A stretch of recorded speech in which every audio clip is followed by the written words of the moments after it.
Hierarki hukum di Indonesia menempatkan Undang-Undang (UU) lebih tinggi daripada Peraturan Menteri Dalam Negeri (Permendagri). Ketika terdapat konflik antara keduanya, UU memiliki kekuatan hukum yang lebih tinggi dan harus diutamakan. Ini berarti Permendagri tidak dapat mengesampingkan ketentuan yang telah diatur dalam UU. Undang-Undang Nomor 44 Tahun 1999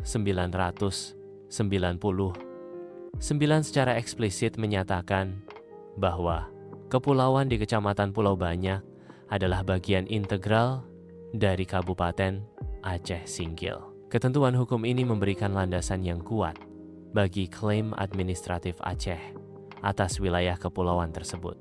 Undang-undang ini seharusnya menjadi referensi utama dalam penentuan batas wilayah administratif yang sah. Sengketa wilayah berpotensi menyebabkan eksploitasi sumber daya alam oleh pihak yang tidak bertanggung jawab. Masyarakat Aceh berpotensi kehilangan hak atas tanah dan sumber daya akibat sengketa wilayah. Penerapan hukum yang tidak sesuai hierarki dapat menyebabkan ketidakadilan dalam sengketa wilayah. Raja Ampat menampilkan keindahan laut biru dan pulau-pulau hijau yang mempesona. Hutan Papua yang luas dan kaya menyimpan keanekaragaman hayati yang tak ternilai. Kalimantan diberkahi dengan sumber daya alam yang melimpah dan beragam. Masyarakat dahulu hidup harmonis dengan alam, memanfaatkan sumber daya secara berkelanjutan. Penambangan dan perusakan hutan menyebabkan kerusakan lingkungan yang signifikan. Pembangunan dan investasi seringkali dijadikan alasan untuk merusak lingkungan. Dampak dari kerusakan lingkungan ini sangat merugikan. Negara dan pejabat bertanggung jawab atas kerusakan lingkungan yang terjadi. Kerusakan lingkungan dapat menyebabkan dampak sosial ekonomi yang signifikan pada masyarakat. Upah murah dan pengangguran seringkali menjadi konsekuensi dari eksploitasi sumber daya alam yang tidak berkelanjutan. Praktik korupsi memperburuk dampak kerusakan lingkungan dengan mengalihkan sumber daya yang seharusnya untuk pemulihan. Kebijakan yang merusak lingkungan dan mengeksploitasi sumber daya alam dapat mengakibatkan rakyat menjadi korban. Kurangnya perhatian pemerintah terhadap dampak lingkungan dapat memperparah kondisi sosial ekonomi masyarakat yang terdampak. Kebijakan publik dirumuskan tanpa melibatkan partisipasi masyarakat. Keputusan dibuat secara sepihak, mengabaikan potensi dampak negatif pada publik.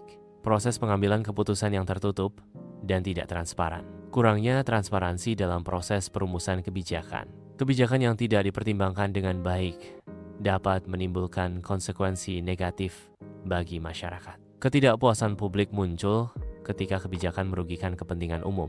Dampak kebijakan terhadap kehidupan sehari-hari masyarakat menjadi fokus utama. Pejabat publik mengklaim telah menemukan solusi untuk masalah yang sebenarnya mereka ciptakan.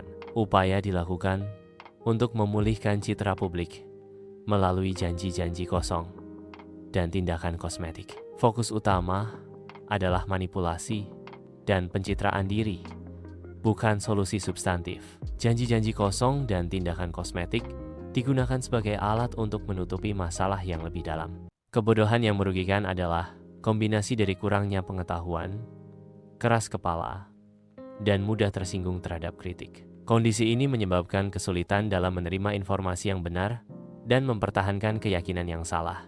Kebodohan yang merugikan bukan sekadar kurangnya pengetahuan. Kebodohan dapat menyebar melalui diseminasi hoaks dan propaganda.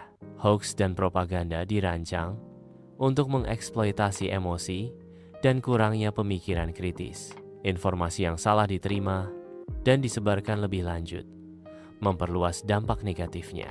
Kebodohan yang meluas dapat merusak proses pengambilan keputusan di berbagai tingkatan, dari individu hingga kebijakan publik. Keputusan berdasarkan informasi yang salah atau bias dapat menghasilkan konsekuensi merugikan dan tidak diinginkan.